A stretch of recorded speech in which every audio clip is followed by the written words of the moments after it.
the questions that you ended with are important because I think this is something that we spoke about in the early part of the conference, about that wide swathe of territory that extends from Mombasa to Mindanao, from West Asia to Southeast Asia, and the circulation of Islamic texts, of Arabic, and so on and so forth. So I think there's a much larger question that we could think about as to why it was taken for granted, right? The presence of Kerala was taken for granted. The other theme that you raised of Arabia, and this is again one of the issues that we spoke about in the previous session, of Vakkom Moulavi's ideas being located in landscape of Hindu social reform, as much as the efforts made by Christian missionaries earlier to set up newspapers, which were for useful knowledge and so on. So it's happening within a multi-confessional space. And another thing that you spoke about of Arabic, the use of Arabic beyond law and theology, Vakkom Moulavi's use of Arabic Malayalam to actually promote education among women, to promote useful knowledge. The idea that the knowledge of Arabic was not merely for a knowledge of the Quran, but also to bring people into a certain kind of modern that allowed them to engage with questions like employment and so on and so forth in the sphere that they were in. But thank you so much for those papers. Now we'll hand the mic over for questions. Hari, could you take these around, or how do we do the questions? So if they okay. So there are two microphones on either side of the audience. If you have questions, please raise your hand and we'll call upon you. I have the smallest question. This is just so fantastic. I heard that the Almanar was also translated into Malay, and so this was in a sense extending the diffusion of ideas beyond just the West Asia India connect, and to this part also more towards the Pacific. And although not related to what you've presented, but since I am interested in how the diffusion of ideas has been happening, it's been surprising that up until the NAM movement and Bandung, etc., ideas on academic dependency and academic imperialism, especially Syed Hussain Alatas in Malaysia, they kind of combine India in their imaginary of the anti-colonial. And suddenly we see that with the rise of mercantile global capital, now India and Malaysia disconnect in ways in which they were imagined by Rida and Almanar to be part of a similar diffusion of ideas. You may or may not have a comment on that, but if you think, then let me know. Hi, Roy. This is Siobhan Lambert-Hurley, and I just wanted to ask you a question, particularly about, I suppose, the audiences that he was reaching during his visit. You said that there was perhaps less engagement than he might have hoped with his project, but I wondered, particularly one of the things we've been discussing this morning is about kind of the gendered aspect of reform, and so I wondered, one, if he's reaching women, and two, if he's commenting on gender issues, and I was especially interested in this in your evoking of food in particular. So I wondered if you could maybe just expand a little bit on that. This is Sajida Bashir of VMFT. I understand Al-Manar used to print letters from its readers. I think you mentioned that it was responsive to its readers. So I don't know whether you have seen whether there were letters from Travancore, or what is known as the Malabar coast, since Vakkom Moulavi is supposed to, was definitely influenced by Almanar and had subscribed to it. So I wonder if there are letters from this part of India in the pages of Almanar. Thanks, Roy. You can go for it. First round of questions, and we'll take another round or so, depending upon the time. Yeah. So thanks so much for all the questions. I'll kind of answer them in a kind of interconnected way. So first of all, the question of educational imperialism and so on. I think we have a long history, and Rida was part of it, of really fascinating engagement with with Orientalism and critiques of the ways in which critiques, but also sometimes actually positive engagement with various systems of education that are happening in Europe. For example, Rida was very much. We had very good relations with Josef Horowitz, right? Josef Horowitz, when he goes to India, Josef Horowitz, he's the head of the Arabic department in the MAO College, later the Aligarh Muslim University. But Horowitz himself was very much critical in some ways of the study of Islam, and he was in which the way it was studied among academics. So they had very interesting. They had the interesting encounter when Rida was in India. We don't know much about the encounter, but definitely Rida was very much impressed by the way Arabic was taught by Horowitz. So that's one thing. So I would say perhaps we can think about El-Manar and these kind of engagements as a and of course in relation to the Malay world, I didn't work much, but the work of Michael Laffan could be very useful because he was working on some of the questions you're interested in. Michael Laffan was based in Princeton, so I would kind of refer there. But I think from the South Asian side, we see a story of definitely a critique of such forms of colonial educations, but also I would say complex engagement with it. So that's one thing to say. The question to gender is really important for Rida and his milieu, and actually in Cairo, in particular, we know, of course, the work of Qasem Amin, also a student of Muhammad Abdu, about the rights of women in Islam. So Rida was interested. I wouldn't say gender was the key, was the most major issue of the journal. Of course, it happens in various of the conversation. Like even I think the conversation we saw here with Maliha Badi is very much a gendered conversation in which Rida's mom plays a particular role in the history, in the kind of ways of thinking, of connecting the different kind of landscapes with which the journal was engaging through the concept of Arabiyat. And of course, the question of shared culture is really important. Food is really important in this particular context. So Rida, for example, liked to think about the tandoor bread and the saj bread. When he eats the bread coming from the tandoor, he said, "Oh, it's exactly like the saj in Syria." So he makes this kind of connection. He talks about the perfumes coming from Kuwait in the Gulf and the perfumes he finds in India. He talks about the ways in which Muslims in South Asia eat like the Arabian populations, like the population of the Arabian Peninsula. They eat in the same way, unlike the Hindus who eat differently. So it's interesting that he uses the questions of the way Muslims eat as a way to connect both communities, which is interesting. I mean, of course, I think a lot of it is about his own imaginations, but he tries to create kind of shared cultural forms of ideas. And the question about letters is really fascinating. I haven't seen any letters of Rida coming from the Malabar coast. I've read some of his correspondences. I have some of his Indian correspondences.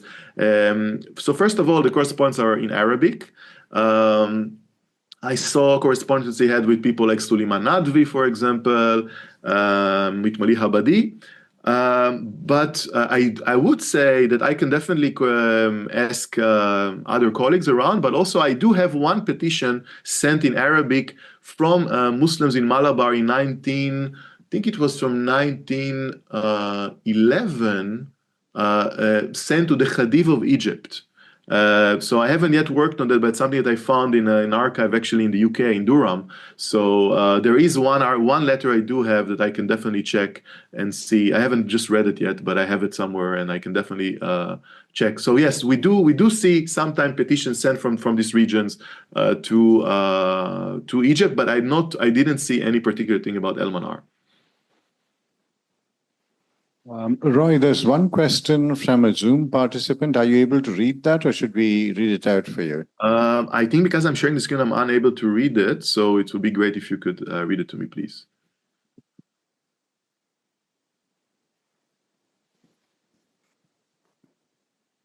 The question is about how Arabiyat sits with the question of gender in Islam. Listening to you relating the incident about Rida's mother being made to lift her veil in the presence of a male stranger has made me wonder about the question of women's agency while negotiating with a male understanding of Arabiyat.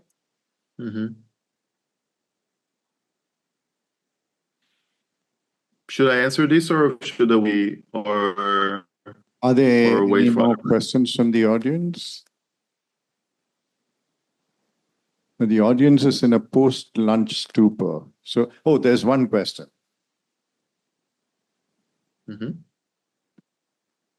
Thank you. Now, I understand that there was a letter from Vakkom Moulavi, which was published in Al-Manar in 1929. It was about his subscription to the journal, etc. But it also is a kind of long letter with a lot of praise to the journal and the work it was doing. So this is just by way of information. But I was interested in your remark that Gandhi's advice to health was translated. So what was the interest in a text like that? I was just curious. Thank you. Okay, let's just answer those two questions, and then perhaps we can wind up the session and move on to Chitralekha. Thanks. So I'll just begin with the gender, and then I'll. About the gender questions. I definitely think there were competing understanding of Arabiyat. The El Manar one, the Rida's one is only one of it, and I think within Arabiyat there are different. Mali Habadi himself departs, I would say, with some of Rida's ideas in the, especially after World War I, because both actually had different views about how. If the Ottoman Empire should continue or not. Rida was against the Ottoman Empire, and he was promoting a more, I would say, Arab nationalist views in the post-Ottoman Middle East. But at the same time, and Malik Habadi thought about, again, this kind of more larger idea of Arabness as a kind of a transregional identity, and he saw the Ottoman Empire, it's actually its main protector. So I think definitely there are ideas. Now, the role of women, from what I've read in El Manar, I couldn't find much, but definitely there is one thing I recall, that there is a speech by a representative from a Muslim organization, Hyderabad. We don't have her name, unfortunately, that talks about the kind of the connectivities between Arab and Indian identities in the kind of formation of Islam, and basically trying to connect the religious to the kind of more scientific knowledge coming from South Asia, as a way that kind of reproduced Arab identity in new ways. So definitely we see women involved in the process, but in my work I really didn't I was not able to trace I would say large differences between the two models, unfortunately, with these models. Now to the second question, thanks so much about this letter. I did not encounter it, so I'd love to read it. And again, I think also in my own kind of focus of research, you cannot El Manar, you cannot go reach every letter, but this is an important letter, so I'll be happy if you could share it with me. I'll be happy to read it and think through some of my own kind of ideas about these connectivities. So I look forward to engaging more about it. But to your the question about Gandhi's health, why it's so interesting.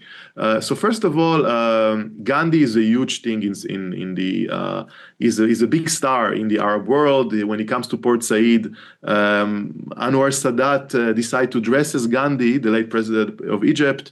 He dresses as Gandhi. At least that's how he writes in his memoirs.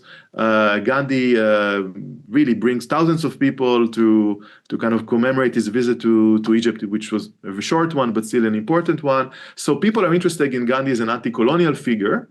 And Mali Habadi, in many ways, wants to use this opportunity to think not only about colonialism, but also about larger Islamic identity, the question of the belief in the unity of God, the Tawheed, and others. I wrote about it in a separate article. I'm very happy to share it with you, but this is kind of the main interest. I'll just add that what is so fascinating about Gandhi's translation is that we don't see one view, right? We have Mali Habadi, who's the translator. It was very much positive towards Gandhi's ideas. We have Rida, who is interested in Gandhi, the figure. He considered him a proponent of the unity of God, but also at the same time, he's more suspicious of Gandhi's idea of the body, and he's more critical of them. And so therefore he writes very, I would say, more reserved footnotes than Mali Habadi does. And so we can see how the journal itself becomes a platform for various debates. So I would say, to sum up, the conversation here, the El-Manar is not only one position. It's readers. We have readers as a kind of larger idea of the journal, but the journal is a platform for various competing visions about what Islam is, about and of course about what Arabiat is. So much more to be said, but this is kind of a way to perhaps to end this conversation. So thank you. Thank you so much, Roy. And for those of you who are interested in Roy's work, you can Google it. There's a lot of his work that's accessible online, articles on Al-Manar and so on. It was a short, succinct, lucid summary all the way from 1846 to the rise of Sheikh Abdullah. And I had, maybe I could ask a question and then we'll take two more questions and then we get back to you. There was this argument that you were making about, which was largely about a control of a certain religious landscape, which required political dimensions, the contest over shrines and so on, and which then leads to the attempt to create an alliance with minorities. And in this case, the minorities are, of course, the Hindus, rather than the Muslims, as in the case of Travancore. But I wondered whether you could speak to us a little more about the intellectual or the theological component. What, if any, is the influence of ideas coming from North India, from Nadwa, from Devband? Is there any influence of all of that? Is there a particular mode of engagement with Islamic reform or reform of Islam and reform of the Muslim condition within Kashmir, which has ideological and theological dimensions? So that's the question. We'll take a few more questions from, yes, Razak.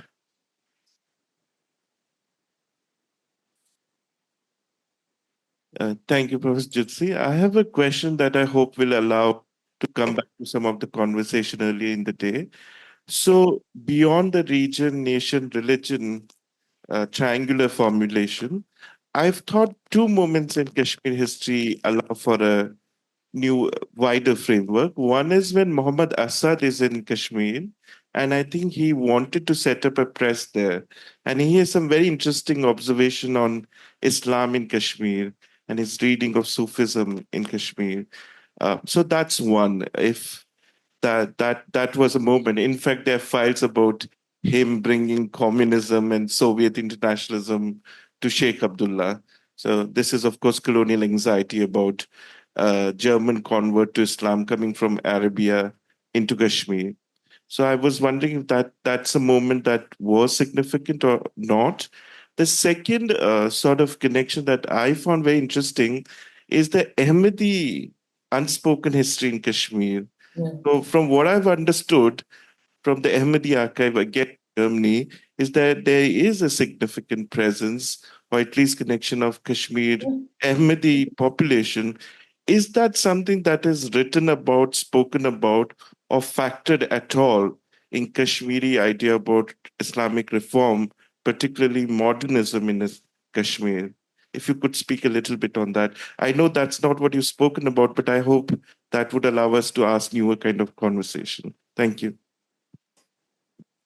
Yes, one more question.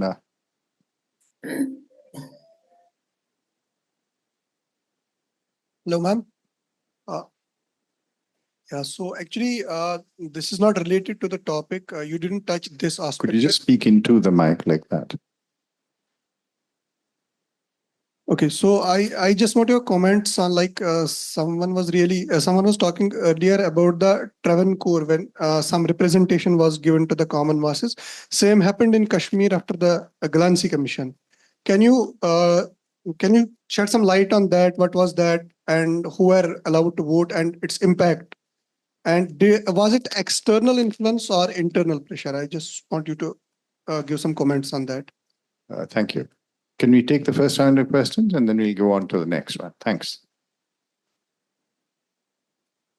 So as far as the ideological connections are concerned, so the earlier leadership, the Mirwaises, several of them went to Deoband, right? So that was and they came back sort of,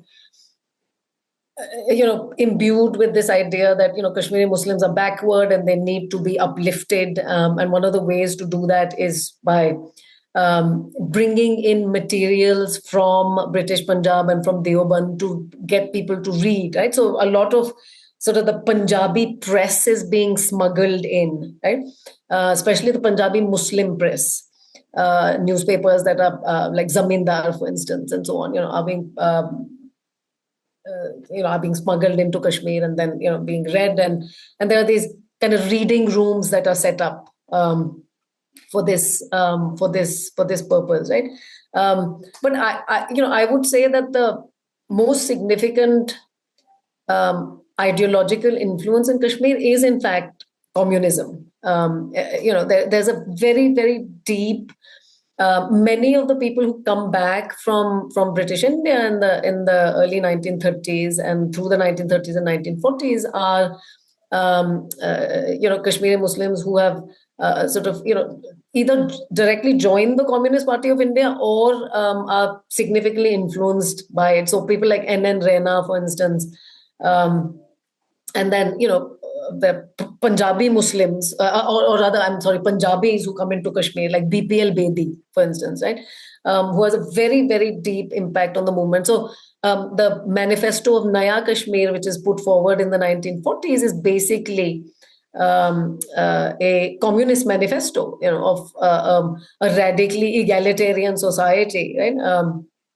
And is propounded by the National Conference and presented to the Maharaja as being something that they want.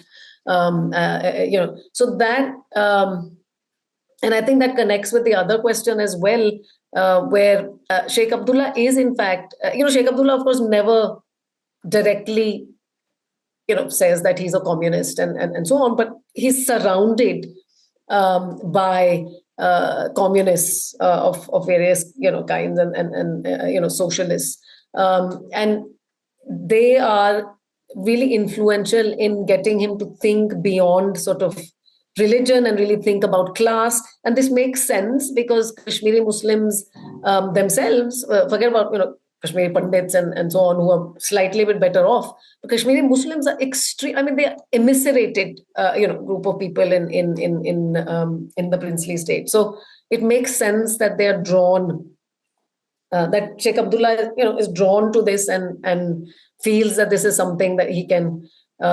utilize to put forward a manifesto that the that the state is going to address, right? As far as the Ahmadiyya influence is concerned, yes, the Ahmadiyyas are extremely influential in Kashmir. Besides the fact that they claim that this idea that Jesus never died on the cross and he actually came back and is buried in Kashmir, right? So they have claimed this sort of connection with Kashmir. Several Kashmiri Muslims were Ahmadis. The early proponents of the reading rooms were in fact Ahmadis, and ran these kind of study circles in Kashmir in the 19 teens and 20s, where these ideas about Islamic reform, social reform, and so on were considered. The same thing was happening amongst the Kashmiri Pandits as well, who felt that their community was extremely backward, right, and followed these kind of superstitions and terribly kind of socially backward social customs, right? So all of these readings were trying to kind of reform the community, to educate Muslims, or a certain class of Muslims anyway, and to again do so using the Islamic idiom without many of them without kind of just focusing on Islam, right? So bringing in many different communities. So what Sheikh Abdullah was saying was actually not novel in Kashmir when he started saying it in the mid-1930s. It was already being discussed in these reading rooms. So yeah, I hope that answer. Oh yeah, Glancy Commission. The Glancy Commission was constituted after the 1931 sort of conflagration that took place. So there were these Kashmiri Muslims who attacked it was basically Hindu Muslim, interreligious violence that took place, and the Kashmiri Muslims, put forward their grievances to the Dogra state, and the colonial state in India put pressure, or rather sent B.J. Glancy, who was an ICS officer, to Kashmir to set up a commission to study these grievances and then, suggest changes. And this is when Sheikh Abdullah and many of these other leaders come into prominence, because they go to the Glancy Commission hearings, and they, speak out, and they, talk about some of the, grievances of the Kashmiri Muslims who are being left behind and so on. And the Glancy Commission puts forward certain proposals, some of which are followed by the Dogra state. So, for instance, a Praja Sabha is put in place, which is an assembly, and certain members from political organizations are appointed, but it's really not political representation of any kind. It's not based on elections, it's based on nominations and so on. So it's not really democratic. And very quickly, Kashmiri Muslim, which is why by the mid-1930s, Kashmiri Muslims have started saying, okay, look, the Glancy Commission didn't really do anything for us and our rights. So that's when, the movement gathers steam, and the whole idea of sort of, joining hands with the minorities, comes into existence. So, yeah. Thank you. You mentioned the possibility of Jesus Christ in Kashmir. Yes. So you have the letters INRI on the top of the cross. It stands for Asius Nazareth Rex Imperator. Some say it merely means I nearly reached India. But are there any more questions here? There's one, yes. Hello, hi. My question is, how do you sort of see 1931? What is the significance, in your opinion, of 1931 in the formation of Muslim identity? Also, vis-a-vis the presence of, as you mentioned, the distinction of Mirwaises in one region and the other region, which sort of obviously led to the emergence of the elitism within Muslim community in Kashmir as well. There was the elitism of the Muslim preaching of Mirwaises, and there was the grassroots movements, or whatever they were. And in that sense, vis-a-vis the political reckoning in Kashmir, and also the formation of Muslim identity, which had been persecuted, under the Dogra regime, disproportionately more, I would say, perhaps, but all were in wretched state, as you pointed out. So what was the significance of that vis-a-vis the political reckoning and the emergence of Muslim identity within Kashmir? Thank you very much. Thanks. Could we read out the question? There are no questions. Okay. There's no. Are there any more questions from the audience? None, it seems. So over to you, Chitralekha. Okay, so 1931, of course, is a very important moment, right? But I think it's part of a continuum. I think Kashmiri Muslim identity was in the process of negotiation and redefinition, from the late 19th century. I have talked about it being talked about even in the 18th century, but we won't go into that. So if you're really thinking about the princely state, then from the late 19th century already, Kashmiri Muslims are very active in discussing what it means to be Kashmiri Muslim, what they want, demanding entitlements from the state, and so on. 1931 is significant in the sense that, this is the moment when a new leadership, right, a new very vocal leadership is able to come to the fore. So this is when Sheikh Abdullah is able to consolidate himself as a leader, because he stands up, he speaks out against the death of Muslims who are protesting right outside the prison, and he himself goes to prison and is comes back sort of a hero, right? So in that sense, it's significant.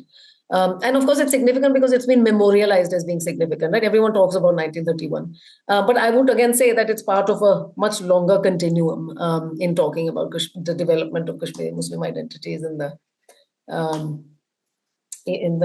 long 20th century, if you will. Yeah. Thank you. Actually, there's just one thing that struck me when you mentioned that there were the large number of Kashmiri communists who come in at the end of this process of a negotiation, not only of Muslim identity, but an attempt to create bridges between the Muslim majority and the Hindu minority. And I was just thinking how much it resonated in many senses with what happened in Kerala, whether these multiple reform movements, whether it's lower caste, upward mobility movements or reforms within the Muslim and Christian community, and then communism arrives to suture all of these movements in the creation of a composite regional identity. So I just wondered whether you had any thoughts on that. No, absolutely. And in fact, it's once, and after 1947, when Sheikh Abdullah takes control of the actual administration and he becomes sort of the Prime Minister of Kashmir, he systematically kind of attacks the communists in Kashmir. So BPL Bedi, for instance, is thrown out. And this is, of course, under pressure from the Indian government, right? But also because he feels that now, of course, those, the Kisan Sabhas and the workers' sort of parties, which are very, very important in Kashmir in the 1940s, they are now anti-government, right? So they're standing up against him. And so he either appropriates their leadership or he sidelines them. And what it does is that it systematically cuts off the roots of the National Conference's own kind of, bases, right? And that's when you see sort of, the repression, the corruption, the nepotism, and so on, that begins to plague Kashmir and really come in. So communism was, in fact, very much something that tied not just the communities together, but also tied this political organization to the grassroots, right? To the working classes, to the people who were the shock troops of this movement. And once they are kind of, cut off at the knees, the National Conference becomes just another political party, right? That's now repressive and authoritarian and becoming basically the arm of the Indian state, right? That's what it does in the 1950s. And this is the reason why Sheikh Abdullah is ultimately removed, right, in 1953. It's not, usually the way it's looked at is because, India got tired of, which is true, it's sort of, he had started speaking out against India, but the reason he started speaking out against India is because he's losing, grassroots followers and so on, right? So yeah, the importance of communism here is very significant. And then again, any sort of anti-establishment ideas in the 1950s and 60s in Kashmir are still being led by the communists, many of whom are, in and out of prison throughout this period, 1950s, 60s, 70s, so yeah. A whole talk on elementary modernism, as you called it, adds another dimension to the discussions we've been having on Islam, modernism, and reflections on that. And this is also perhaps about the making of a new subject and probably a new modern subject, though directed initially at a new Muslim subject. She seeks to expand this to her, to the larger constituency, the Hindus whom she rules over and so on. But one of the things that struck me was also the fact that it does continue to work with the idea of the kitchen being the heart of the home and the woman being at the heart of the kitchen. And so in that sense, it still continues with some of the more traditional roles that were conceived for women. And I wondered whether she imagined a role for women that would be similar to that, the one that she herself occupied, as somebody who made an impact on the world. The other thing which struck me was also the fact that in some of the recipes, I don't know how general this is, you mentioned the idea of raunak, of beauty and of luster and so on. So it was really, in many senses, about a refurbishment of the role of women within the household, beautiful wife who looked after the kitchen, raised the children and so on. So in that sense, it's curious how having a woman ruler makes little difference, to put it crudely. So I'll just put it out there, and then maybe we can take some more questions. Thank you, ma'am, for that fantastic presentation. So I have a couple of questions. The first question being, what was her concerns for her Hindu subjects was like? Sorry? What was her concerns for her Hindu subjects was like? Because it was primarily she was targeting her Muslim subjects. So what was her concern for Hindu subjects like? And in targeting the Muslim women in her writing, was she also seconding the British or nationalist idea that Muslim women are backward, is my second question. And the third question is that how are these works on hygiene and health are related to her self-fashioning strategies? Thank you. Yeah, thank you. That is a lovely paper. Thanks very much. You know, while listening to you, I was thinking about the early cooking-related writing which comes up in Travancore, you know, like early 20th century, late 19th century. There are also women's magazines where you begin to get these cooking-related things, you know, even though they're not regular columns, and some recipes appearing there. And I wondered, I had two questions. One is, do we have also a language of pleasure coming up in this? You know? Not just visual pleasure, but relish, you know, relish in eating, smells, you know, all these kinds of things, which actually converts eating into cooking and eating into an aesthetic activity or sensuous activity. And the second thing about some studies on this early Kerala cooking writing also have shown that some of the writing is not really at variance with the state of the kitchens at that time. Yeah. So like sometimes you have male servants in many places, so it's not really whether it's a private space itself is actually disputable, you know. And then there is this additional question about the state of the kitchen in terms of what can be cooked there, the kind of techniques which you can use there. So it has been suggested that cooking writing is also a kind of space of fantasy. You know? Yeah. To some extent, there is a kind of imagination, which also is a source of pleasure.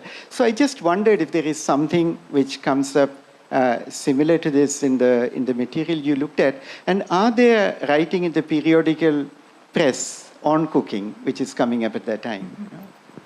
Oh yeah, hi. So thank you so much for a wonderful lecture. I really enjoyed it a lot.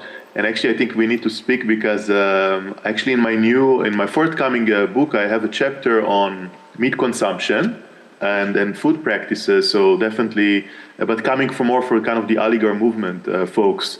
So I was wondering, first of all, about the kind of Algerian link, because also when I look on, for example, at some Urdu journals, and mostly in North India and Lucknow, there are interesting debates about how to eat, but coming mostly from the kind of Egyptian and Ottoman context. The Ottoman-Egyptian context become this kind of model of what is a proper way of Muslim eating.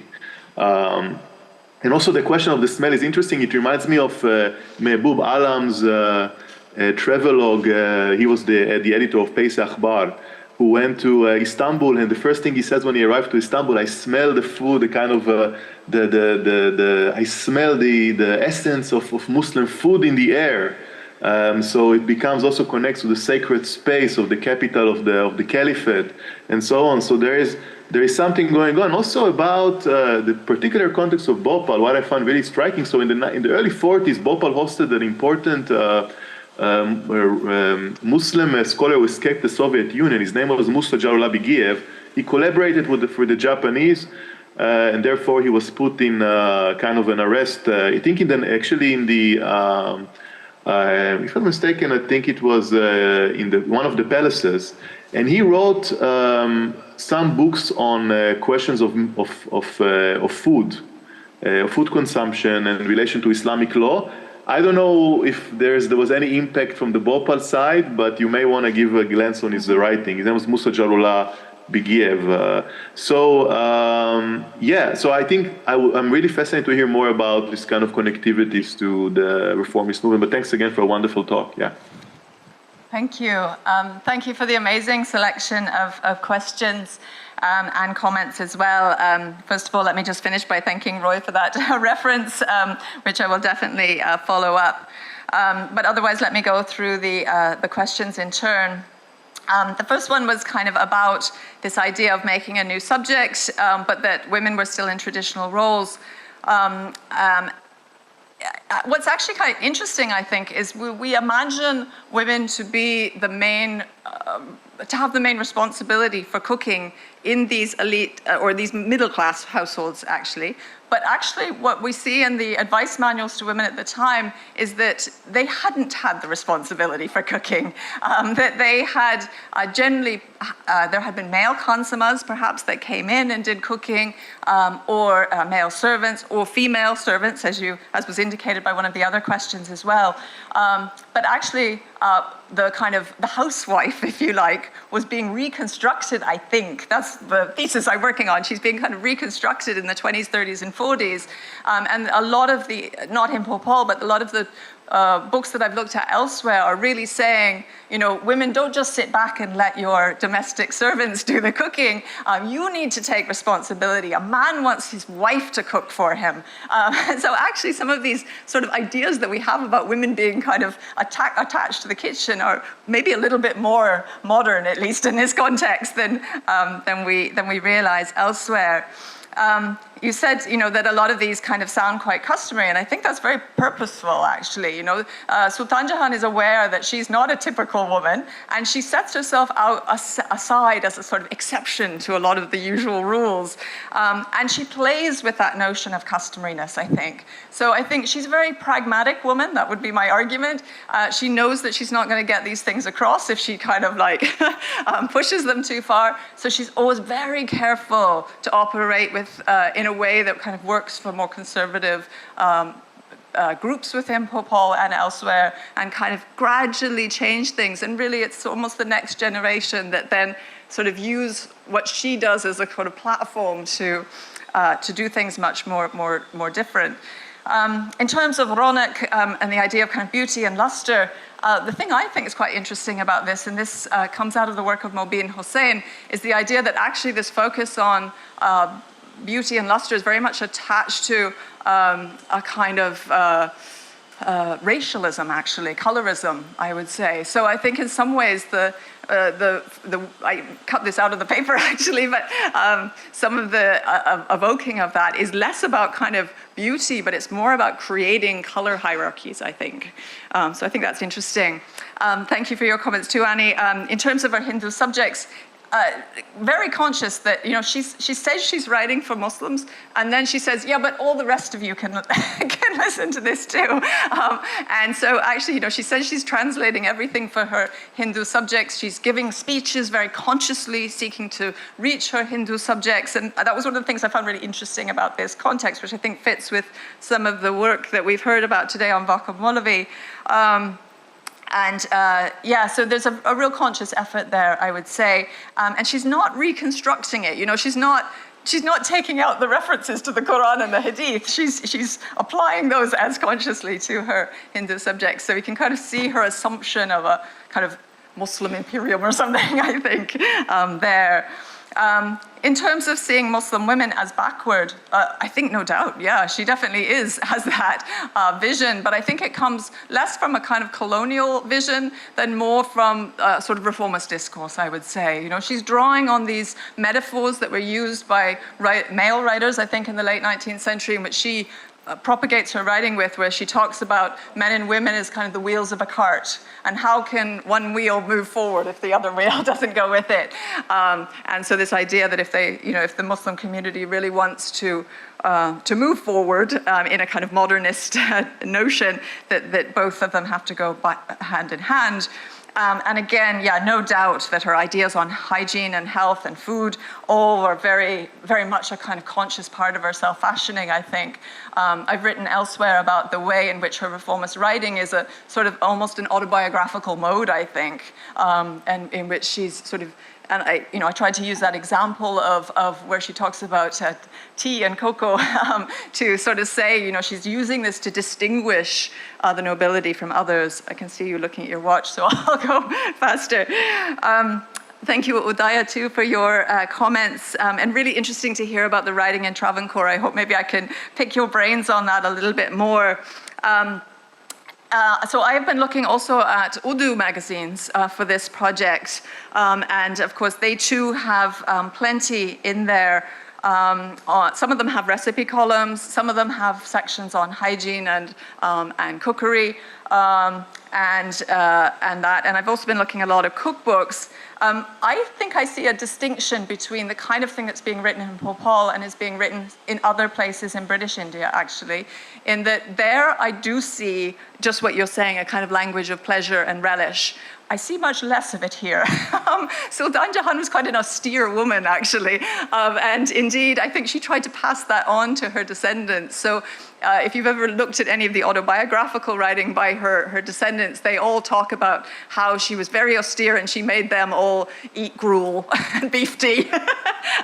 And how she wasn't, they would kind of be holding these dawats and things behind her back, but she was, she really enforced. And it was interesting, actually, because I know the descendants of the family quite well, and when I first went to them, said, oh, I'm doing this new project on food, can you suggest any sources or something? And they said, oh no, Sultan Jahan made sure that we didn't really like food very much.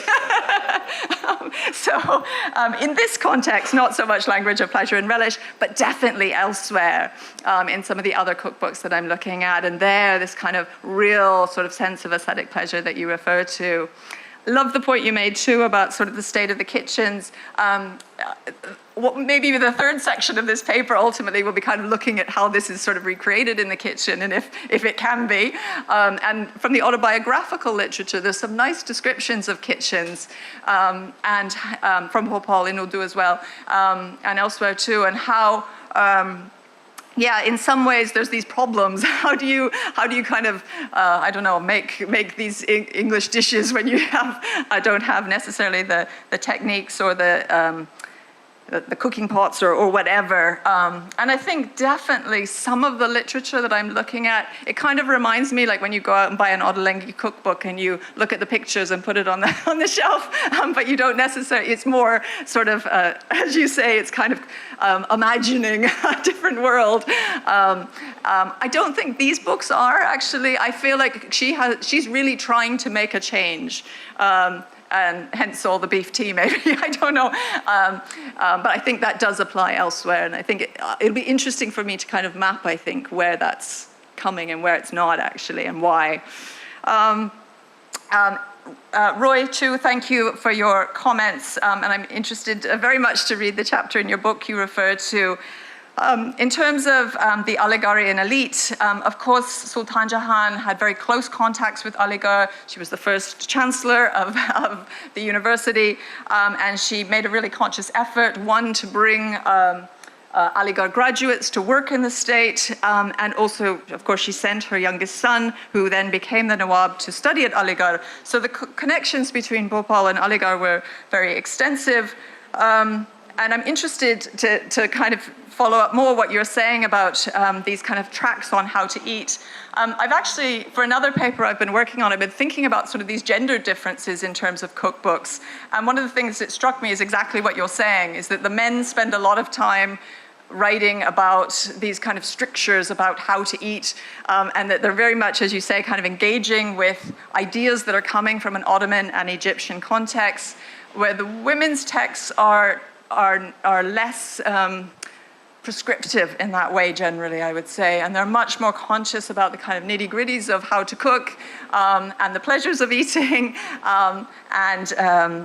much more thinking about, and this is kind of at the heart of my project, thinking about what is appropriate for Muslims to eat within an Indian context. And that's not necessarily borrowing from abroad. It's more thinking about, okay, how is it that now when we think of Muslim food, we end up with biryani and kebab and all of this? And I'm interested, that's part of what I want to do is trace that process, I suppose. And I think part of that is happening in women. So I think women's work. So I think I'm interested to look at the different ways that men and women write about these subjects. And I think your comment kind of points to that a little bit. I think I've covered most of the grounds there, so I'll stop at that. Thank you. Thank you, Razak. I mean, this is not only a paper on Rampur, it's actually a much larger set of questions. And it's good to see you reflecting on what has gone before. And I think this question of what is entailed in, or what lies in the penumbra of the singular male figure, like in Vakkom Moulavi, the fact that women are present in public life in multiple ways, and in terms of litigation, in terms of being the objects of reform, and also being the subjects of creating certain forms of living, and so on and so forth. It's allowed me to kind of think about the introduction to the volume that will emerge. Yes. So thank you very much. So we shall take questions from the audience. Sir, it is a generic question. Yeah. My question is regarding the blinded archiving, or the tunneled archiving by the patriarchal over-masculinization. Because there are a lot of biased archiving. We miss a lot of women data because of that. So it is a generic global problem. Mm-hmm. So such biased archiving is a hindrance to understand the nuances of female history. Yeah. That is my question. Yeah. Well, what is the way out? Thank you, Razak. Interesting presentation. When you, in the beginning, you talked about how para-colonial is an interesting way to think about this. So, my question is, because when we often talk about reformism within the Muslim context, Islamic context, we tend to relate it to colonial modernity and then reformist projects. Of course, then in such context, this para-colonial sort of framing will help us. But does that also mean we need to think in terms of para-modern? Mm-hmm. Because if you think in terms of para-modern also, then how do we understand its relationship with time? For instance, modernity, if we go back to Baudelaire's idea of how it is at the same time the transient, the fleeting, the contingent, and also something that hints at the eternal and the immovable, the times and the very present, combined in one sense. So then, if we think also in a para-modern sense, what did reformism meant in terms of its relationship with time? That which is happening right before, and also reform is also engaged in many ways with something that is eternal, the conception of God, etc. Right? So, para-colonial and para-modern, and if we also think of it in terms of para-modern, what it means to Muslim reformers, whether it be male or female, what it means to reformers. Thank you. Biased archive, all archives are biased, including the one written by a women's writer too. So I want to use that question to speak about the last text that I'd totally forgotten. So Mehrun-Nisa Khan is an eccentric and extremely self-willed last Nawabzadi of Rampur. She has written this, what some would call a very frank account of her family life. And in her last year, she is insistent on this published account to come back to life. Now remember, the biggest property dispute in India is happening in Rampur.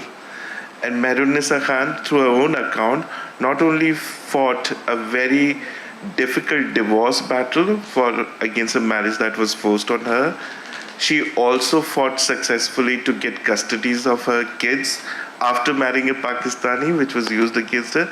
And we're talking 1950s.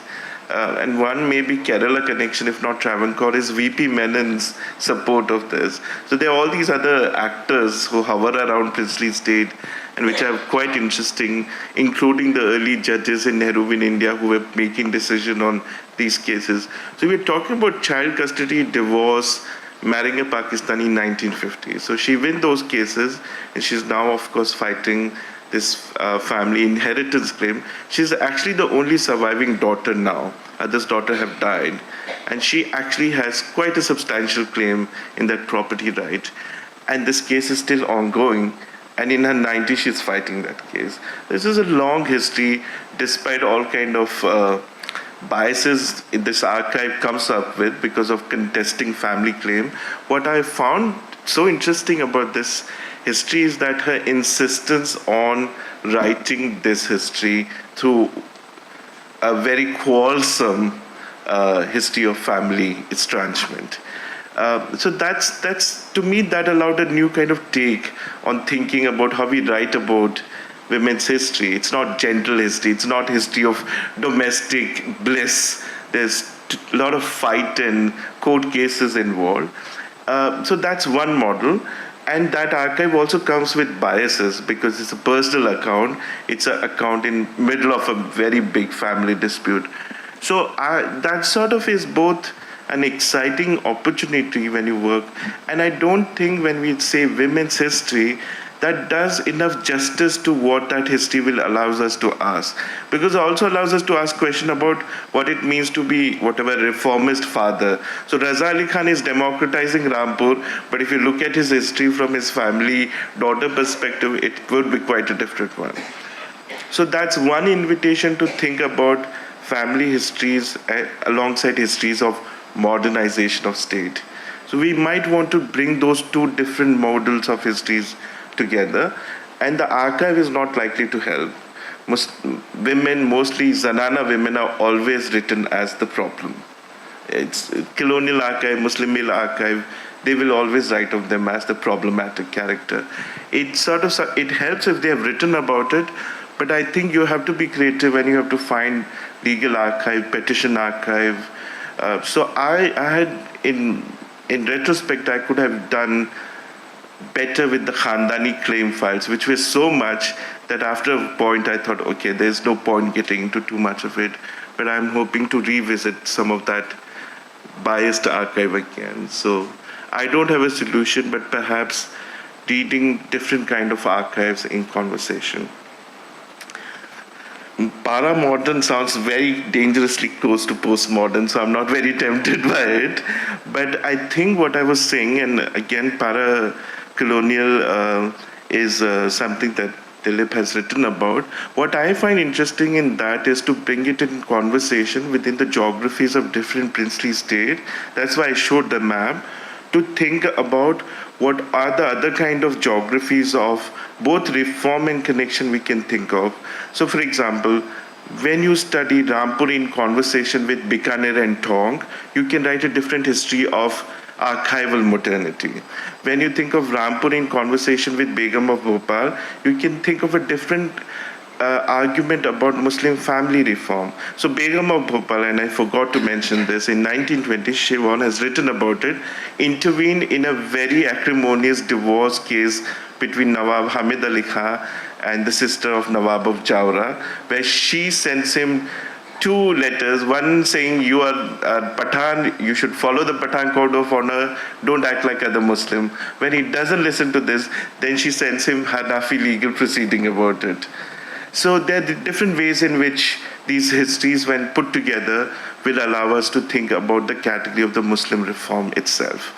So that's not answering your question, but what I think it allows, the para-colonial would allow is to not think of everything emanating in British India and then the princely state are catching up. I think in some cases they might be the first one to start those practices. And in terms of time, again, I think it allows for different temporalities of reform. So I think the insistence on Muslim reformism, and I'm here thinking of work of Barbara Metcalfe and David Lillivert, is so much oriented after 1857 shock. But in princely India, it is a different temporality because they actually benefited from 1857 and there wasn't really a shock of the revolt.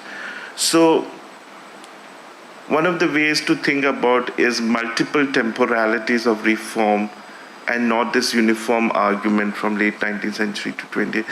Think of the Osmania temporality of educational reform. It's much different from the British India one. And its geography is also very different. It's Japan and Europe and not Britain. Okay. Actually, I had a question about this Begums and Kacharis, about which you didn't get into much detail. Yeah. But the question is, what does it mean for women, Begums, to litigate? Yeah.